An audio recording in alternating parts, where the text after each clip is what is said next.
சுதன் பரிசுத்த ஆவியின் பெயராலே ஆமென். மழைக்காக ஜெபம். இறைவனாகிய தந்தையே, விண்ணிற்கும் மண்ணிற்கும் ஆண்டவரே, நாங்கள் வாழ்வதும் இயங்குவதும் இருப்பதும் உம்மாலேதான். உமது சாயலாக மனிதனை படைத்தீர். அவன் தன் உழைப்பால் படைப்பு தொழிலில் உம்மோடு சேர்ந்து மண்ணின் வளமையினின்று கனிதர செய்ய வேண்டும் என திருவுளமானீர். உம் மக்களாகிய நாங்கள் எங்கள் அவல நிலையையும் பலவீனத்தையும் உணர்கிறோம். உம்மால் அன்றி எங்களால் ஒன்றும் செய்ய இயலாது. அன்பு தந்தையே, நீர் எல்லோர் மீதும் கதிரவனை தோன்ற செய்கின்றீர், எல்லோர் மீதும் மழை பொழிய செய்கின்றீர். இக்காலத்தில் வறட்சியாய் பாதிக்கப்பட்ட எங்கள் அனைவர் மீதும், அதனால் பெரிதும் துன்பப்படுகிறவர்கள் மீதும் இரக்கம் காட்டியருளும். உம் மக்களுக்காக பரிந்து பேசிய இறைவாக்கினர் எலியாசின் மன்றாட்டுக்கு செவிசாய்த்தது போல உமது திருச்சபை நம்பிக்கையோடு செய்யும் ஜெபங்களுக்கு கருணை கூர்ந்து செவிசாய்த்தருளும். மக்களும் மிருகங்களும் பாதுகாக்கப்படவும், மரங்கள் பூத்து குலுங்கி கனிகள் தரவும், நாங்கள் ஆவலோடு எதிர்பார்க்கும் மழை வறண்ட மண் மீது விண்ணிலிருந்து பொழிய செய்தருளும். இம்மழை உம் அருளுக்கும் ஆசீருக்கும் அடையாளமாக இருக்கட்டும். உமது இரக்கத்தால் ஆறுதலரையும் நாங்கள் விண்ணும் மண்ணும் தரும் ஒவ்வொரு கொடைக்கும், உம்முடைய தூய ஆவி தரும் தாக சாந்திக்கும் நன்றி கூறுகிறோம். நித்திய வாழ்விற்கு பெருக்கெடுத்தோடும் உயிருள்ள நீராக உமது அன்பை எங்களுக்கு காட்டி அருளிய உம் திருமகன் இயேசு கிறிஸ்து வழியாக உம்மை மன்றாடுகிறோம். ஆமென்.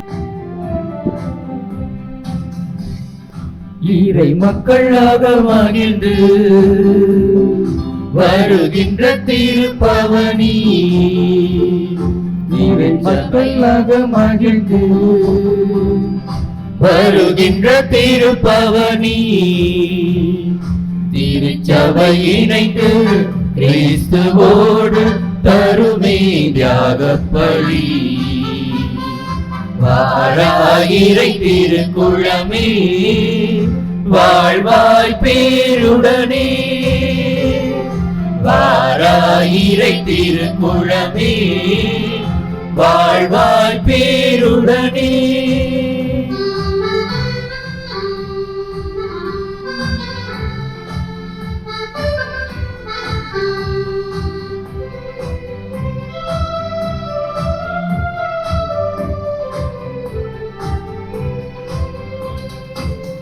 இன்றைய திருப்பலியானது திருவாளர் இருதயநாதன் அவருடைய 14வது நாள்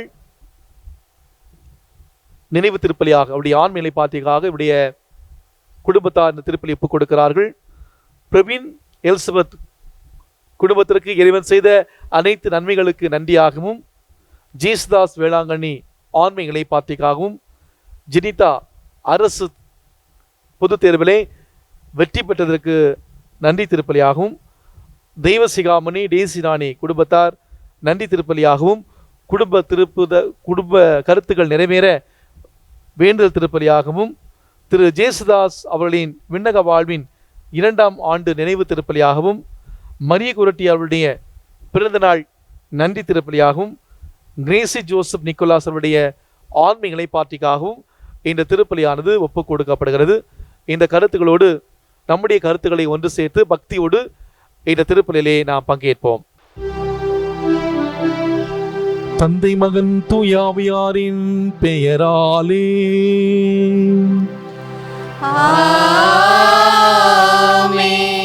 நம் ஆண்டவராகிய இயேசு கிறிஸ்துவின் அருளும் கடவுளின் அன்பும் தூயாவியாரின் தோழமையும் உங்கள் அனைவரோடும் இருப்பதாக. உம் ஆன்மாவோடும் இருப்பதாக. இயேசுவில் அன்புக்குரிய சகோதர சகோதரிகளே, ஜூன் மாதம் திருஇறுதி ஆண்டவருக்கு ஒப்புக் கொடுக்கப்பட்ட மாதம். இந்த ஜூன் மாதத்தின் இறுதி நாளாக இன்று திருஇறுதி ஆண்டவர் மூலமாக நம்முடைய தனிப்பட்ட வாழ்விலே, நம்முடைய குடும்பத்திலே திருஇறுதி ஆண்டவர் செய்த எல்லா நன்மைகளுக்கும் நாம் நன்றி செலுத்துவோம். உலகத்தில் உள்ள எல்லா மக்களுக்குள்ளும் உங்களை நான் சிறப்பாக அறிந்து கொண்டேன் என்ற இறைவன் நமக்கு தந்த அழைப்பின் மேன்மையை இன்றைய முதல் வாசகத்திலே இறைவாக்கினர் ஆமோஸ் நினைவூட்டுகிறார். இறைவாக்கினர் ஆமோஸ் எழுதிய புத்தகம் முதலே எழுத்து வடிவம் பெற்றது. இவரை திருவிவிலியம் நீதியின் இறைவாக்கினராக சுட்டி காட்டுகிறார். தென்னாடான யூதேயாவிலே ஆடு மேய்த்து கொண்டிருந்த ஆமோஸ் இறைவனுடைய அழைப்பை ஏற்று இஸ்ரேலுக்கு சென்று அவர்கள் வளமாக வாழ்ந்து கொண்டிருந்த அந்த காலத்திலே துணிந்து அவர்களை எச்சரித்ததை இன்றைய முதல் வாசகம் நமக்கு சுட்டி காட்டுகிறது. இன்றைய நற்செய்தி வாசகத்திலே கப்பலில அந்த கடலிலே கொந்தளிப்பு ஏற்பட சீடர்கள் ஆண்டவரை காப்பாற்றும், நாங்கள் சாக போகிறோம் என்று சொல்லும்போது இயேசு எவ்வாறு அவளை காப்பாற்றினாரோ அதே போல இஸ்ரேல் மக்கள் துன்புற்ற போது இறைவன் கரம் பிடித்து அவளை வழிநடத்தினார். அவர்களை உரிமை சொத்தாக தேர்ந்தெடுத்துள்ளேன் என்பதை வேற்றினத்தாருக்கு வெளிக்காட்டினார். ஆனால் அவர்கள் வணங்கா கழுத்து கொண்டவர்களாக அவர்கள் தங்களுடைய வாழ்க்கையிலே வாழ்ந்தார்கள். எகிப்து மக்களிடம் எவ்வாறு தனது கடின உள்ளத்தை காட்டினாரோ அதே போல தேர்ந்தெடுத்த நீங்கள் தவறு செய்கிற பொழுது கண்டிப்பாக அதே கடினமான முகத்தை காட்ட தயங்க மாட்டார். ஆகவே எச்சரிக்கையாக இருங்கள் என்று ஆமோஸ் இறைவாக்கினர் வழியாக அழைப்பு விடுகிறார். ஆக அன்புக்குள்ளே நாம் வாழக்கூடிய இந்த கொரோனா தொற்று நோயினுடைய காலம் இறைவனுடைய கோபத்தை அதிகப்படுத்திய காலமோ என்ற அச்ச உணர்வு நம்மிடம் இல்லாமல் இல்லை. இறைவனுக்கும் இயற்கைக்கும் நம் மீது அரசினம் உள்ளது என்பது நமக்கு தெரிந்த ஒன்றுதான். ஆனால் பாவத்தை வெறுக்கும் இறைவன் பாவிகளின் மனமாற்றத்தை விரும்புகிறார். ஆகவே நம்பிக்கை கொண்டி அச்சத்தால் அலறிய அந்த சீடர்களைப் போலல்லாமல் காற்றும் கடலும் அடிபணியும் விண்ணக தந்தையிடம் நம்பிக்கையோடு நாம் அடிபணிவோம். கடந்த மாதம் முழுவதும் கண்ணின் மணி போல காத்த இறைவனுக்கு நன்றி சொல்லி தொடர்ந்து இயேசுவின் திரு இதயத்துக்குள் நம்மை வைத்து பாதுகாத்திட இந்த நாளில் இந்த திருப்பலி நாம் பக்தியோடு ஜெபிப்போம். இன்றைய திருப்பலியானது உங்கள் ஒவ்வொருடைய கருத்துகளுக்காகவும் சிறப்பாக என்னோடு இணைந்து இந்த யூடியூப் சேனல் மூலமாக நம்பிக்கையோடு உலகின் பல இடங்களிலிருந்து ஜெபிக்கிற உங்கள் ஒவ்வொருடைய கருத்துகளுக்காகவும் மேலும் நம்முடைய பங்கு மக்களின் கருத்துகளுக்காகவும் சிறப்பாக ஒப்புக் கொடுக்கப்படுகிறது. இந்த திருப்பலியில் நாம் தகுதியான முறையில் பங்கேற்க தடையாக இருக்கக்கூடிய நம்முடைய பாவங்களை ஏற்று மன வருந்துவோம். குறிப்பாக நம்முடைய வாழ்விலே நம்பிக்கை இல்லாமல் நாம் காணப்பட்ட தருணங்கள், கடவுள் நம்ம கூட இருந்தும் கடவுள் மீது நம்பிக்கை இல்லாம ஆண்டவரை எங்கே இருக்கிறீர் என்று ஒரு சில கேள்விகள் கேட்டிருக்கிறோம். அந்த தருணங்களை நாம் நினைத்து பார்த்து ஆண்டவருடைய மன்னிப்பை பெற்றுக் கொள்வோம். இல்லாமல்ல இறைவனிடமும் சகோதர சகோதரிகளே, உங்களிடமும் நான் பாவியை ஏற்றுக்கொள்கிறேன். ஏனெனில் சிந்தனையாலும் சொல்லாலும் செயலாலும் கடமையை தவறியதாலும் பாவங்கள் பல செய்தேன். என் பாவமே, என் பாவமே, என் பெரும் பாவமே. ஆகையால் எப்பொழுதும் கன்னியான புனித மரியாவையும் வானதூதர் புனிதர் அனைவரையும் சகோதர சகோதரிகளே உங்களையும் நம் இறைவனாகிய ஆண்டவரிடம் எனக்காக வேண்டிக் கொள்ள மன்றாடுகிறேன். இல்லாமல்ல இறைவன் நம் மீது இரக்கம் வைத்து நம் பாவங்களை மன்னித்து நம்மை முடிவில்லா வாழ்வுக்கு அழைத்து செல்வாராக. ஆமென். ஆண்டவரே இரக்கமாயிரும். ஆண்டவரே இரக்கமாயிரும். கிறிஸ்துவே இரக்கமாயிரும். கிறிஸ்துவே இரக்கமாயிரும். ஆண்டவரே இரக்கமாயிரும். ஆண்டவரே இரக்கமாயிரும். ஜெபிப்போமாக. இறைவா, உம்மை எதிர்நோக்கி இருப்போரின் ஆற்றலானவரே, உம்மால் அன்றி வலுவற்ற எங்களால் ஒன்றும் செய்ய இயலாது. எனவே உம் கட்டளைகளை நிறைவேற்றி எங்கள் விருப்பத்தாலும் செயலாலும் உமக்கு உதவலாகிட உமது அருள் உதவியை கனிவிடங்களுக்கு என்று அழைப்பீராக. உமோடு தூயாவியாரி ஒன்றிப்பில் இறைவனாய் என்றென்று வாழ்ந்து ஆட்சி செய்கின்ற எங்கள் ஆண்டவரும் உம் திருமகனுமாகிய இயேசு கிறிஸ்து வழியாக உம்மை மன்றாடுகின்றோம். ஆமென்.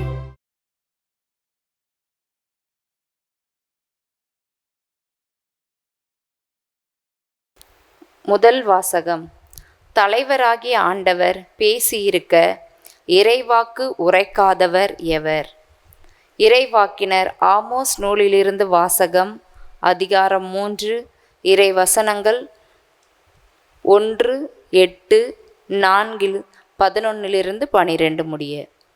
இஸ்ரேல் மக்களே கேளுங்கள், உங்களுக்கு எதிராக, ஆம், எகிப்து நாட்டினின்று நான் அழைத்து வந்த முழு குடும்பமாகிய உங்களுக்கு எதிராக ஆண்டவர் உரைக்கும் இந்த வாக்கை கேளுங்கள்.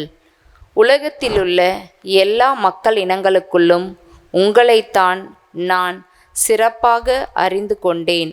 ஆதலால் உங்கள் தீச்செயல் அனைத்திற்காகவும் நான் உங்களை தண்டிப்பேன். உங்களுக்குள் உடன்பாடு இல்லாமல் இருவர் சேர்ந்து நடப்பார்களோ?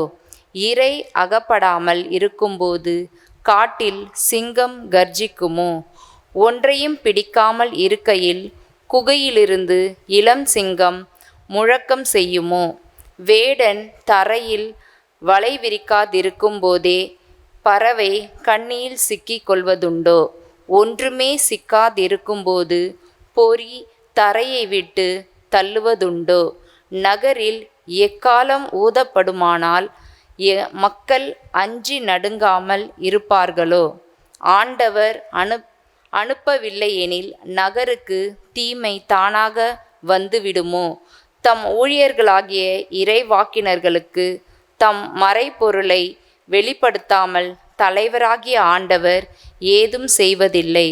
சிங்கம் கர்ஜனை செய்கின்றது, அஞ்சி நடுங்காதவர் எவர்? தலைவராகிய ஆண்டவர் பேசியிருக்க இறைவாக்கு உரைக்காதவர் எவர்? சோதோம் கொமோரோவின் மக்களை கடவுள் அழித்தது போல் உங்களுள் சிலரை அழித்தேன்.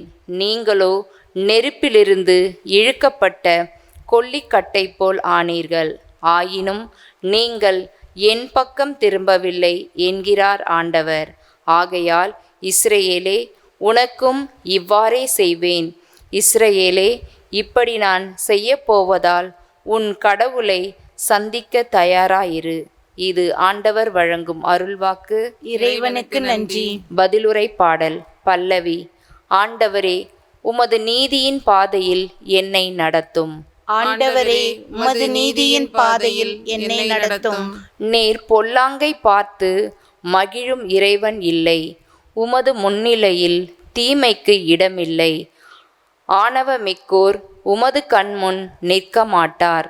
தீங்கிழைக்கும் அனைவரையும் நீர் வெறுக்கின்றீர். பல்லவி. ஆண்டவரே, உமது நீதியின் பாதையில் என்னை நடத்தும். பொய் பேசுவோரை நீர் அழித்து விடுவீர். கொலை வெறியரையும் வஞ்சகரையும் அருவருக்கின்றீர். நானோ உம் பேரருளால் உமது இல்லம் சென்றிடுவேன். உமது திருத்தூயகத்தை நோக்கி இறை அச்சத்துடன் உம்மை பணிந்திடுவேன். பல்லவி. ஆண்டவரே, உமது நீதியின் பாதையில் என்னை நடத்தும். பொய் பேசுவோரை நீர் அழித்திடுவீர். கொலை வெறியரையும் வஞ்சகரையும் அருவருக்கின்றீர். பல்லவி. ஆண்டவரே, உமது நீதியின் பாதையில் என்னை நடத்தும்.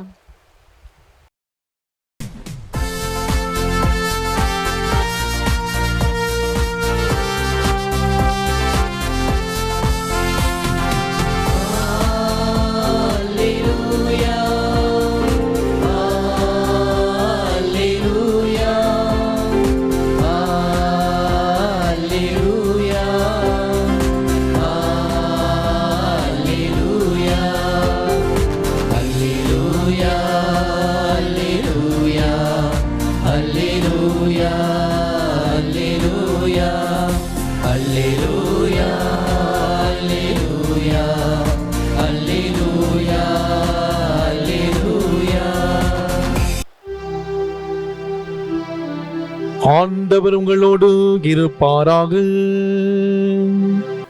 உம் ஆன்மாவோடும் இருப்பாராக. மத்தேயு எழுதிய தூய நற்செய்தியிலிருந்து வாசகம். ஆண்டவரே, மாட்சி உமக்கே. மத்தேயு எழுதிய நற்செய்தி அதிகாரம் 8 இறை வார்த்தைகள் 23 முதல் 27 முடிய. அக்காலத்தில் இயேசு படகில் ஏறவே அவருடைய சீடர்களும் அவரோடு ஏறினார்கள். திடீரென கடலில் பெரும் கொந்தளிப்பு ஏற்பட்டது. படகுக்கு மேல் அலைகள் எழுந்தன. ஆனால் இயேசு தூங்கிக் கொண்டிருந்தார். சீடர்கள் அவரிடம் வந்து, ஆண்டவரே காப்பாற்றும், சாக போகிறோம் என்று சொல்லி அவரை எழுப்பினார்கள். இயேசு அவர்களை நோக்கி, நம்பிக்கை குன்றியவர்களே, ஏன் அஞ்சுகிறீர்கள் என்று கேட்டு எழுந்து காற்றையும் கடலையும் கடிந்து கொண்டார். உடனே மிகுந்த அமைதி உண்டாயிற்று.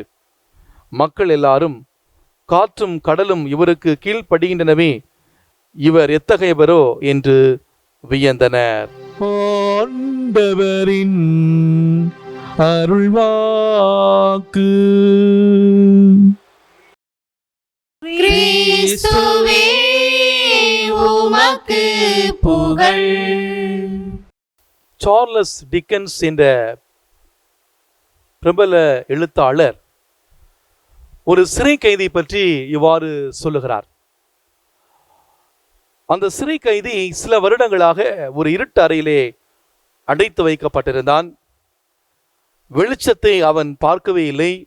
ஒரு நாள் அவனது சிறை தண்டனை முடிந்து அவன் விடுதலை செய்யப்பட்டான்.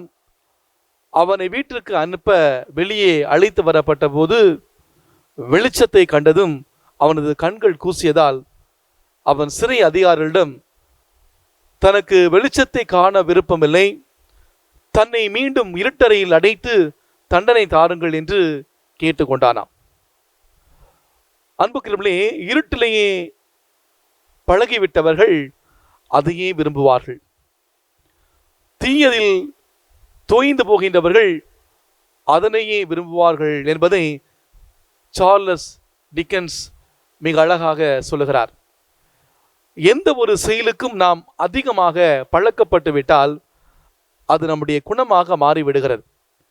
இருளிலேயே வாழ்பவர்கள் தாங்கள் இருளில் இருக்கிறோம் என்ற உணர்வுக்கு வராதவரை அவர்கள் ஒளியை நிச்சயமாக நேசிக்கவே முடியாது. இப்படிப்பட்ட ஒரு நிகழ்வைத்தான் இன்றைய முதல் வாசகத்திலே நாம் வாசிக்கின்றோம். யாவே கடவுள் இஸ்ரேல் மக்களை அன்பு செய்கிறார். துவக்கம் முதல் அந்த மக்கள் மீது தன்னுடைய எல்லையற்ற அன்பை அவர் காண்பிக்கின்றார். ஆனால் அந்த மக்கள் வணங்கா கழுத்துள்ளவர்களாக கடவுளுக்கு எதிராக செயல்பட்டார்கள். கடவுள் பல இறைவாக்குகளை அவர்கள் முன் அனுப்புகிறார். இன்றைய முதல் வாசகமானது கடவுள் ஆமோஸ் இறைவாக்கினரை அந்த இஸ்ரேல் மக்களிடையே அனுப்பி, நீங்கள் கடவுளால் தேர்ந்தெடுக்கப்பட்ட மக்கள், உங்களுடைய வாழ்க்கையிலே நீங்கள் கடவுளால் தேர்ந்தெடுக்கப்பட்டவர்கள் என்ற பொறுப்பை உணராமல் வாழ்கிறீர்கள் என்று சொல்லி கடவுள் எவ்வாறு அவர்களை அழைத்தார், அவருடைய அழைப்பை பற்றி எடுத்து சொல்லி தமது கடமையை இவர்களுக்கு விளக்குகிறார். அதே வேளையிலே அந்த இஸ்ரேல் மக்கள் தங்களுடைய பொறுப்பை உணருமாறு அழைப்பு விடுகிறார். அனைத்து மக்களையும் படைத்து பாதுகாக்கக்கூடிய கடவுள் இஸ்ரேலை மட்டும் தமக்கென தேர்ந்து கொள்கிறார். மண்ணிலுள்ள எல்லா மக்களுக்கும் உங்களையே தம் சொந்த மக்களாக கடவுளாக ஆண்டவர் தேர்ந்து கொள்கிறார். அறிந்து கொண்டோம் என்பதற்காக, தெரிந்து கொண்டோம், அன்பு செய்தோம், நேசித்தோம் என்பதற்காக, நான் உங்களை அறிந்த நாளிலிருந்து நீங்கள் ஆண்டவரை எதிர்த்து கலகம் செய்து கொண்டே இருக்கிறீர்கள். தாய் வயிற்றில் உன்னை நான் உருவாக்கும் முன்பே அறிந்திருந்தேன், என்னை தவிர வேறு கடவுளை நீ அறியாய். இவ்வாறு கடவுள் இஸ்ரேல் மக்களை எச்சரிக்கின்றார். அன்பார்ந்தவர்களே, ஆமோஸ் இறைவாக்கினர் நீதியின் ஒரு இறைவாக்கினராக, ஏழு எளிய மக்களின் ஒரு இறைவாக்கினராக இருப்பதை நாம் பார்க்கிறோம். இறைவாக்கினர் அப்படின்னா யாரு? இறைவாக்கினர் என்பவர் கடவுளின் சார்பாக செயல்படுபவர், உள்ளவற்றை உள்ளவாறு எடுத்து சொல்பவர். பொதுவாக கடவுள் ஒரு இறைவாக்கினரை அழைக்கிற பொழுது, அல்லது எந்த ஒரு அழைப்பையும் நாம் எடுத்துக்கொண்டோம் என்றால், அந்த அழைப்பிலே 4 முக்கியமான நிலைகளை நாம் பார்க்கின்றோம். இந்த இறை அழைத்தல் என்பது ஒரு மாபெரும் கொடை. அந்த கொடையை அவர் எல்லாருக்குமே வழங்குகிறார். ஏதோ ஒரு சிலரை மட்டும் தன்னுடைய பணிக்கென இறைவன் அழைக்கிறார் என்று நாம் எண்ணிவிடக் கூடாது. மீட்பின் வரலாற்றிலே இறைவனால் சிறப்பாக அழைக்கப்பட்ட ஒரு சிலரை நாம் பார்க்கிறோம். அதிலே நாம் இன்று வாசிக்க கேட்ட இறைவாக்கினர் ஆமோஸுடைய வாழ்வை நான் பார்க்கிற பொழுது இவரும் இதற்கு விதிவிலக்கு அல்ல. அன்புக்குரியவர்களே, அவர்களால் இறைவனால் அழைக்கப்பட்ட விதத்தை கொஞ்சம் நாம் அலசினோம் என்றால் அந்த அழைத்தல்களில் ஒரு பாணி இருப்பதை நாம் பார்க்கலாம். அழைப்பு, முதலாவதாக கடவுள் அவர்களை அழைக்கிறார். எல்லா அழைத்தலிலும் முதல் படி எடுத்து வைப்பவர் இறைவன் தான். நீங்கள் என்னை தேர்ந்து கொள்ளவில்லை, நான் தான் உங்களை தேர்ந்து கொண்டேன். யோவான் நற்செய்தி 15ஆம் அதிகாரம் 16வது வசனத்தில் நான் வாசிக்கிறோம். கிறிஸ்தவனை துன்புறுத்திய சவுலை எனது பெயரை சொல்லி, என்னுடைய பெயரை எடுத்து சொல்ல நான் தேர்ந்தெடுத்த கருவி என்று சொல்லி அவரை அழைக்கின்றார். இவ்வாறு இந்த முதல் படி, அழைத்தலின் முதல் படி கடவுளாக இருப்பதை பார்க்கும். இவ்வாறு கடவுளை அழைக்கிற பொழுது பொதுவாக அந்த எந்த ஒரு இறைவாக்கினரும் மறுப்பு சொல்வதை நான் பார்க்கிறோம். அழைத்தல் இரண்டாவது படி அழைக்கப்பட்டவருடைய மறுப்பு அல்லது திகைப்பு. அழைக்கப்பட்டவருடைய மாண்புக்கு தன்னுடைய தகுதியின்மையிடையே உள்ள மாபெரும் அந்த இடைவெளியை உணர்கிறார் அழைக்கப்பட்டவர். இறைவாக்கினராக எசியா அழைக்கப்பட்ட போது இறைவனுடைய தூய்மைக்கும் தன்னுடைய தூய்மைக்கும் உள்ள இடைவெளியை உணர்கின்றார். தூய்மையற்ற உதடுகளை கொண்ட மனிதன் நான், தூய்மையற்ற உதடுகள் கொண்ட மக்கள் நடுவில் வாழ்பவன் நான். எசியா 6ஆம் அதிகாரம் 5வது வசனத்தை சொல்வதை நான் பார்க்கிறோம். என் தலைவரே, ஆண்டவரே, எனக்கு பேச தெரியாதே, சிறுபிள்ளைதானே. எரேமியா 1:6 என வாசிக்கின்றோம்.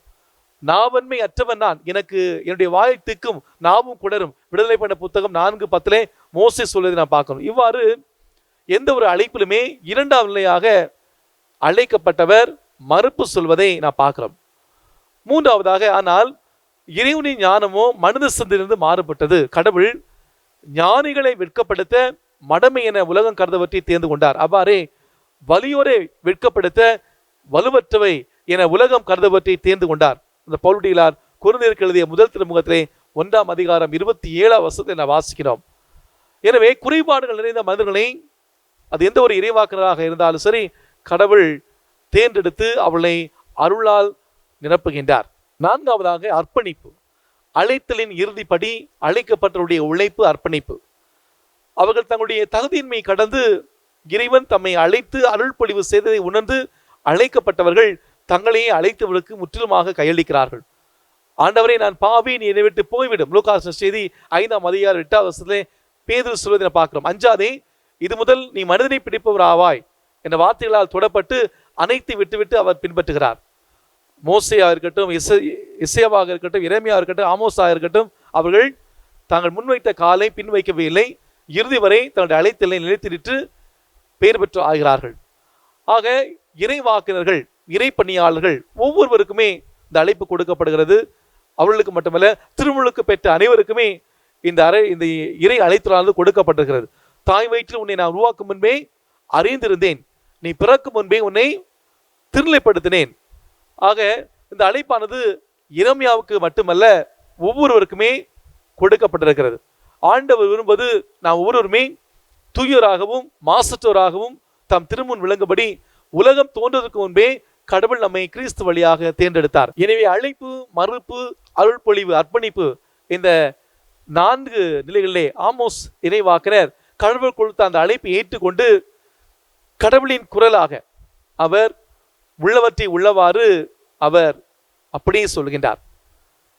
அன்புக்குரியவர்களே, நாம் நம்முடைய வாழ்வை நாம் சீர்தூக்கி பார்ப்போம். நாம் கூட பல நிலைகளிலே கடவுளுடைய அழைப்பு அன்று ஆமோஸ் இறைவாக்கின் மூலமாக அந்த இஸ்ரேல் மக்களுக்கு கொடுக்கப்பட்டது போல நம்முடைய வாழ்க்கையில் கூட நம் ஊருக்கும் இந்த அழைப்பு நமக்கு கொடுக்கப்பட்டிருக்கிறது.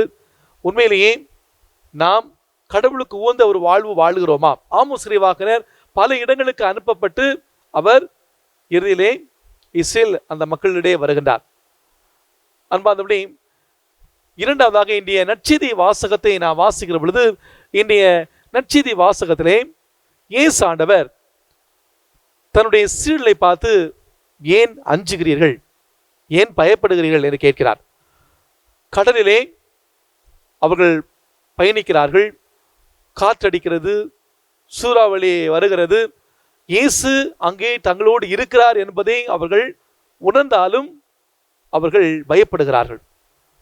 அன்பார்ந்தபடி, இயேசு நம்மோடு இருக்க நாம் இதை பற்றியுமே பயப்பட தேவையில்லை.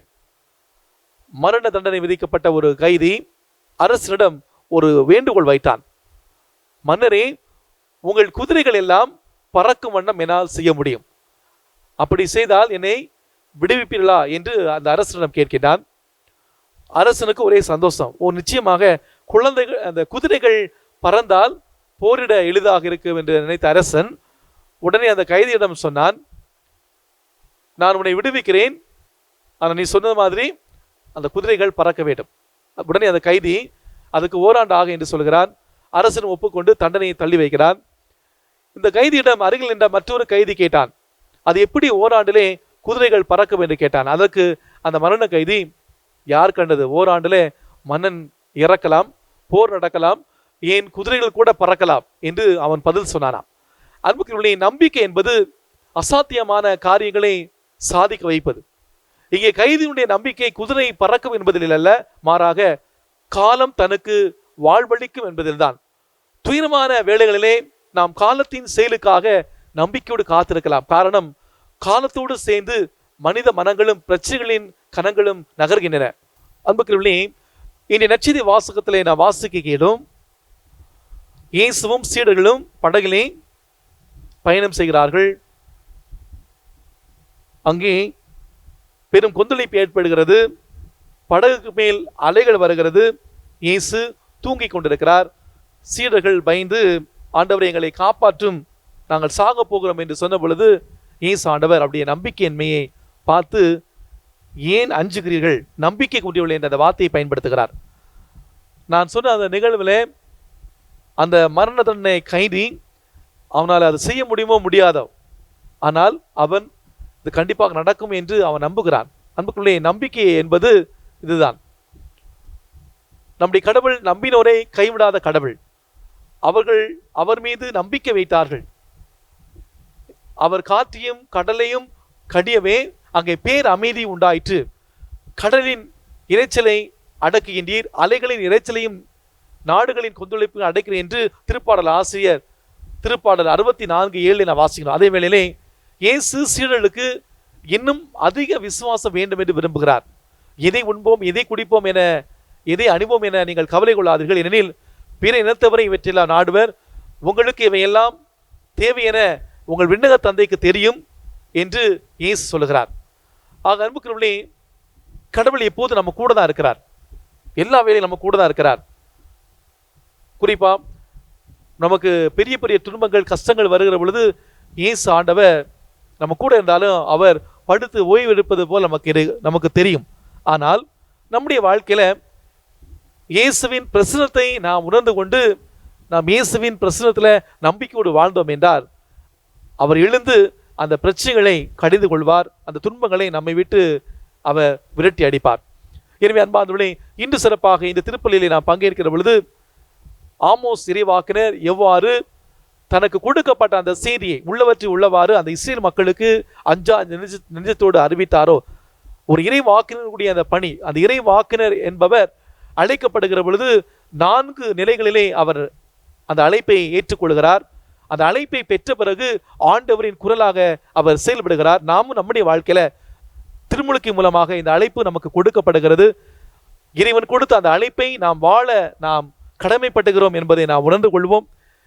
இயேசு மீது நாம் அசைக்க முடியாத நம்பிக்கை வைத்து நம்முடைய வாழ்க்கையில எவ்வளவுதான் துன்பம் வந்தாலும், எவ்வளவுதான் கஷ்டம் வந்தாலும் ஆண்டவர் என்னோடு இருக்கிறார்.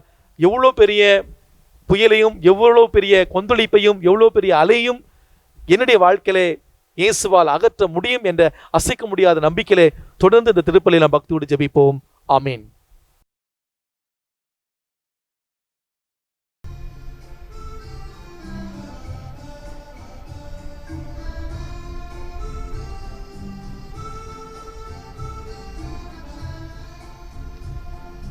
நாங்கள் தருகின்ற காணிக்கை இதை ஏற்றருள் தெய்வமே, நாங்கள் தருகின்ற காணிக்கை.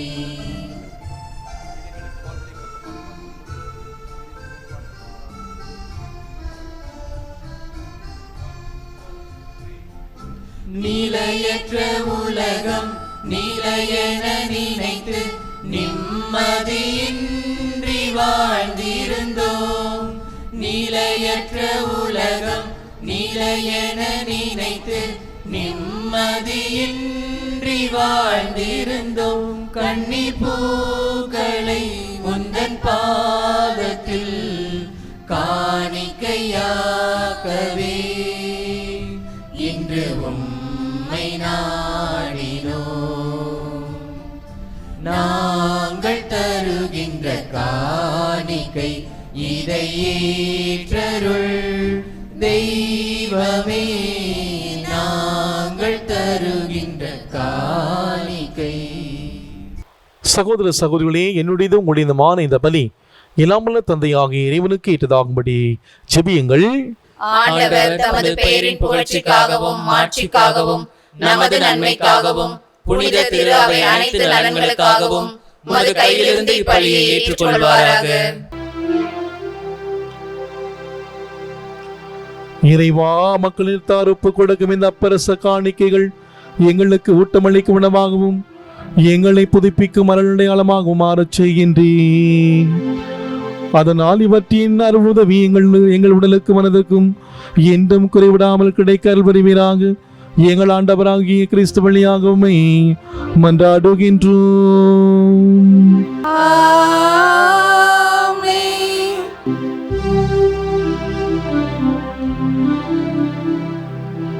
ஆண்டவர் உங்களோடு இருப்பாராக. ஆன்மாவோடும் இருப்பாராக. இதயங்களை மேலே எழுப்புங்கள். ஆண்டவரிடம் எழுப்பியுள்ளோம். நம் இறைவனாகிய ஆண்டவருக்கு நன்றி பாடுவோம். அது தகுதியும் நீதியும் ஆனதே. ஆண்டவரே, தூயவரான தந்தையே, என்றும் உள்ள எல்லாம் அல்ல இறைவா, எங்கள் ஆண்டவராகிய கிறிஸ்து வழியாக என்னாலும் இவ்விடத்தில் நாங்கள் மக்கள் நன்றி செலுத்துவது மெய்யாகவே தகுதியும் நீதியும் மாகும். எங்கள் கடமையும் மீட்புக்குரிய செயலும் ஆகும். ஏனில் கிறிஸ்து பிறந்த முன்னைய பாவத்தில் இருந்த மனிதரை புதுப்பித்தார், பாடுபட்டு எங்கள் பாவங்களை அளித்தார், இருந்தோருடன் உயிர்த்தெழுந்த வாழ்வுக்கு வழிவகுத்தார். தந்தையே, அவரிடம் நேரி வந்து விண்ணகத்தின் கதவுகளை திறந்து வைத்தார். ஆகவே வானதூதனைகளோடும் புனிதனை பிரிந்து கொள்ளும் நாங்களும் சேர்ந்து மக்கு புகழ்ச்சி பண்ணி செய்து முடிவின்றி பாடுவதாவது.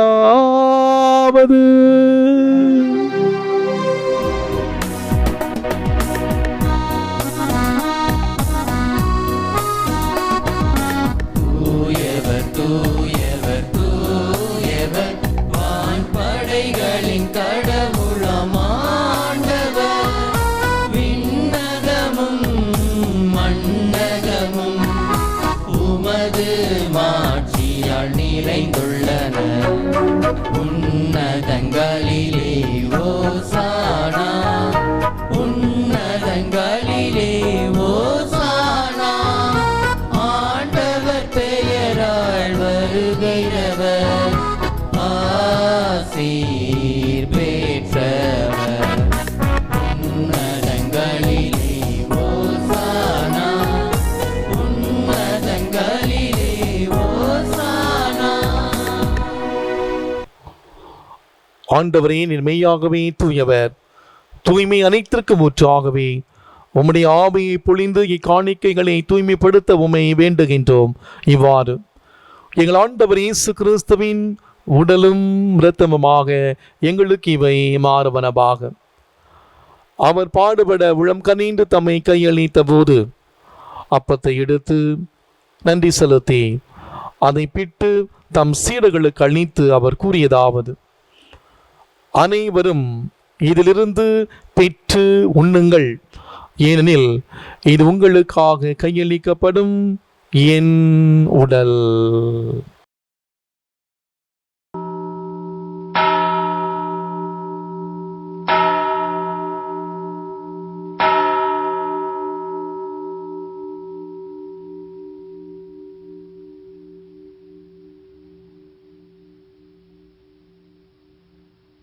அவனமே இரவிருந்தி அருந்திய பின் கிண்ணத்தையும் எடுத்து மீண்டும் உமக்கு நன்றி கூறி தம் சீடர்களுக்கு அளித்து அவர் கூறியதாவது: அனைவரும் இதிலிருந்து பெற்று பருகுங்கள், ஏனெனில் புதிய நிலையான உடன்படிக்கைக்குரிய என் இரத்தத்தின் கிண்ணம். இது பாவ மன்னிப்புக்கென்று உங்களுக்காகவும் பலருக்காகவும் சிந்தப்படும். இதை என் நினைவாக செய்யுங்கள்.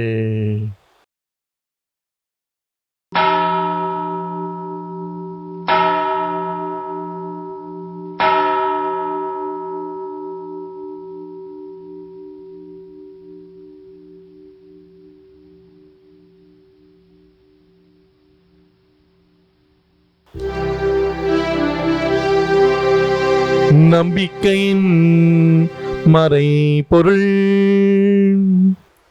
ஆண்டவரே, நீர் வருமளவும் உமது இறப்பினை அறிக்கையிடுகின்றோம்,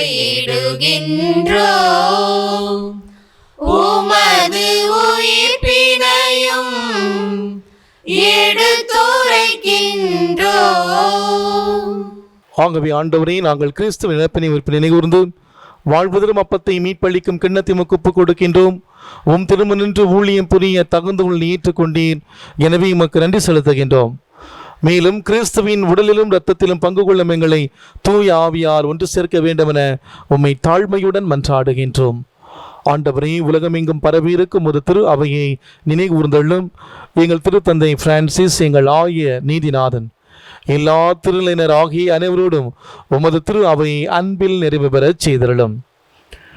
மேலும் உயிர்த்தெழும் எதிர்நோக்குடன் துயில் கொள்ளும் எங்கள் சகோதர சகோதரிகளையும் இறந்தோர் அனைவரையும் இரக்கத்துடன் நினைகூர்ந்து உமது திருமுக ஒளியினுள் ஏற்றிருளும்.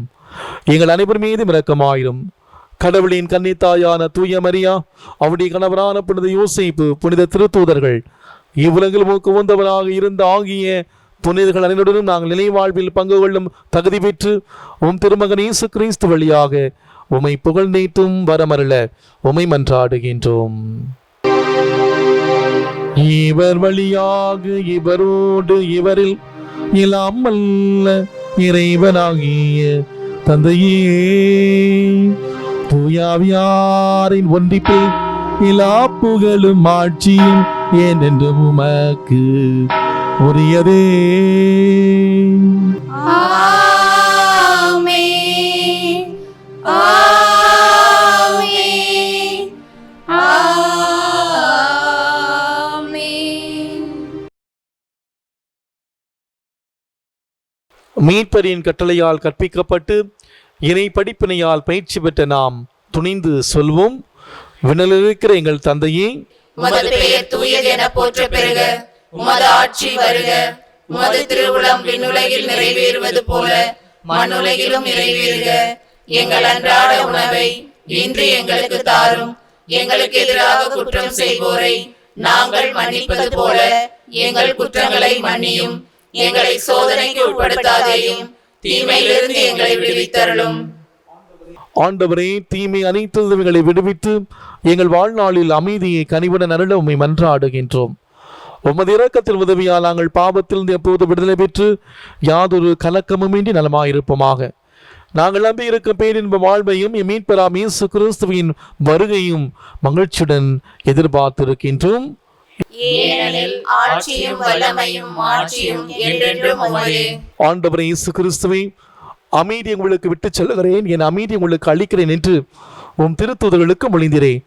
எங்கள் பாவங்களை பாராமல் உமது திரு அவை நம்பிக்கையை கண்ணோக்கி உமது திருவுளத்திற்கு ஏற்ப அதற்கு அமைதி ஒற்றுமை அளித்தல்வீராக. என்றென்று வாழ்ந்து ஆட்சி செய்கின்றவர் நீரே. ஆமென். ஆண்டவருடைய அமைதி உங்களோடு என்றும் இருப்பதாக, உம் ஆன்மாவோடும் இருப்பதாக. ஒருவருக்கு ஒருவர் அமைதி அறிவித்து மகிழ்வோம்.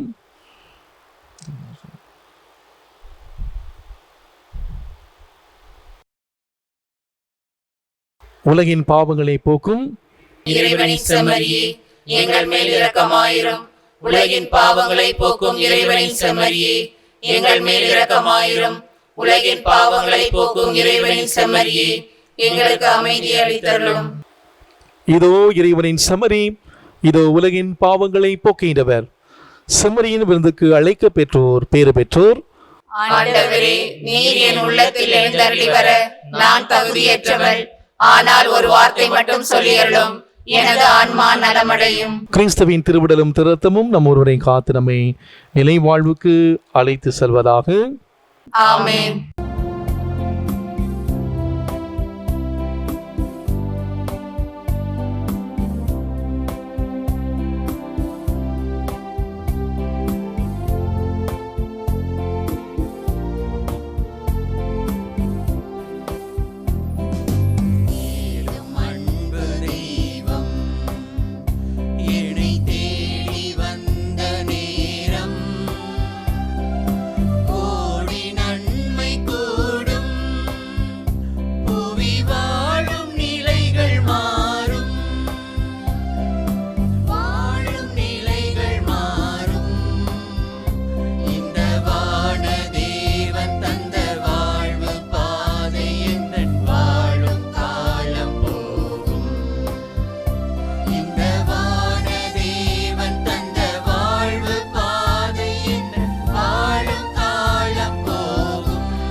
கிறிஸ்துவின் ஆன்மாவே, என்னை புனிதப்படுத்தும்.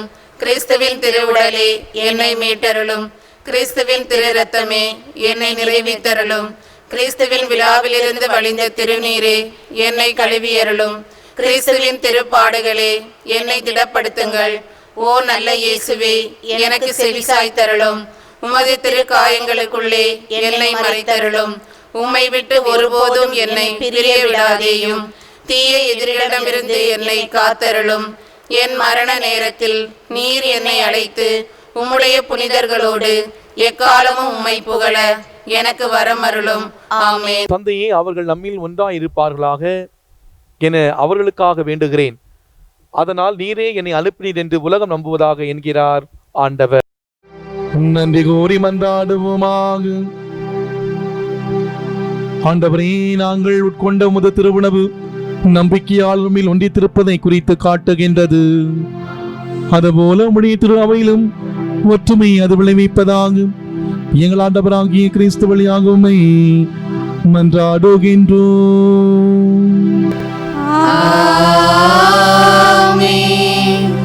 ஆண்டவர் உங்களோடு இருப்பாராக. ஆன்மாவோடும் இருப்பாராக. இல்லாமல் இறைவன் தந்தை மகன் தூயாவியார் நமக்கு ஆசீர் வழங்குவாராக. ஆமென். சென்று வாழுங்கள், வாழ்க்கை வலை தொடர்கின்றது. இறைவனுக்கு நன்றி.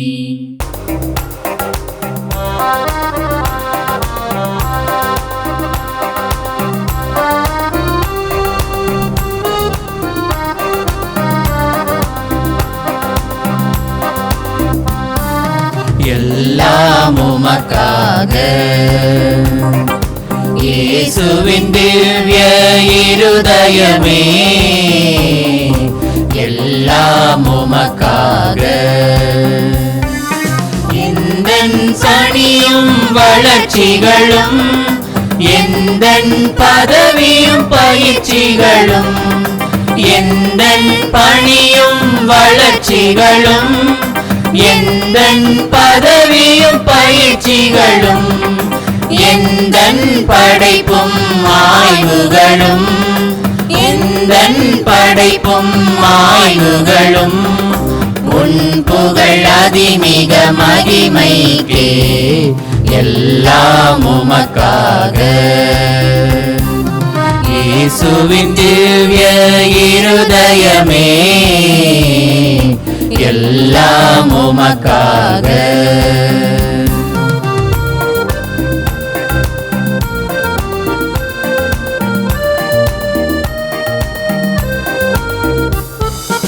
எந்தன் சிந்தனை சொல் அனைத்தும், எந்தன் செயல்கள் ஒவ்வொன்றும், எந்தன் சிந்தனை சொல் அனைத்தும், எந்தன் செயல்கள் ஒவ்வொன்றும், எந்தன் உடல் பொருள் ஆவி முற்றும், எந்தன் உடல் பொருள் ஆவி முற்றும், உன் புகழ் அதிமிக மகிமைக்கே, எல்லாம் உமக்காக.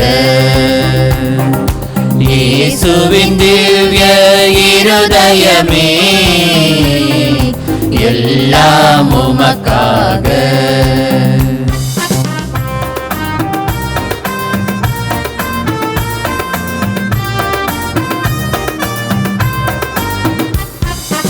ஒளியை நோக்கா மலரில்லை, நீரை தேடா வேறில்லை. ஒளியை நோக்கா மலரில்லை, நீரை தேடா வேறில்லை. உன் புகழ் நாடா வாழ்வனைத்தும், உன் புகழ் நாடா வாழ்வனைத்தும், வாழ்வில்லை அதில் பயனில்லை, எல்லாம் உமக்காக. இயேசுவின் திவ்ய இருதயமே, எல்லாம் உமக்காக, எல்லாம் உமக்காக.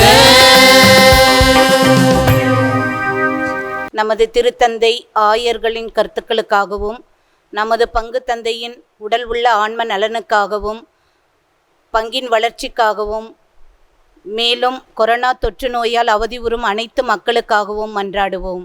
விண்ணுலகில் இருக்கிற எங்கள் தந்தையே, உமது பெயர் தூயதென போற்ற பெறுக. உமது ஆட்சி வருக. உமது திருவுளம் விண்ணுலகில் நிறைவேறுவது போல மண்ணுலகிலும் நிறைவேறுக. எங்கள் அன்றாட உணவை இன்று எங்களுக்கு தாரும். எங்களுக்கு எதிராக குற்றம் செய்வோரை நாங்கள் மன்னிப்பது போல எங்கள் குற்றங்களை மன்னியும். எங்களை சோதனைக்கு உட்படுத்தாதேயும், தீமையிலிருந்து எங்களை விடுவித்தருளும். ஆமென். அருள் நிறைந்த மரியே வாழ்க. ஆண்டவர் உடனே, பெண்களுக்குள் ஆசி பெற்றவர் நீரே. உம்முடைய திருவயிற்றின் கனியாகிய இயேசுவும் ஆசி பெற்றவரே. புனித மரியே, இறைவனின் தாயே, பாவிகளாயிருக்கிற எங்களுக்காக இப்பொழுதும் எங்கள் இறப்பின் வேளையிலும் வேண்டிக் கொள்ளும். ஆமென். தந்தைக்கும் மகனுக்கும் தூய ஆவிக்கும் மாட்சி உண்டாவதாக. தொடக்கத்தில் இருந்தது போல இப்பொழுதும் எப்பொழுதும் என்றென்றும் இருப்பதாக. ஆமென். நித்திய ஸ்துதிக்குரிய பரிசுத்த பரமதிவ்ய நற்கருணைக்கு சதா காலமும் ஆராதனையும் சுதி சோஸ்திரம் நமஸ்காரமும் உண்டாக கடவது. அச்சிஷ்ட சிலுவை அடையாளத்தினாலே எங்கள் சத்துருக்களிடமிருந்து எங்களை ரட்சித்தருளும். எங்கள் சர்வேஸ்வரா, பிதா, சுதன், பரிசுத்த ஆவியின் பேராலே ஆமென். கிறிஸ்து ராஜா வாழ்க. உம்முடைய ராஜ்யம் வருக. மரியே வாழ்க.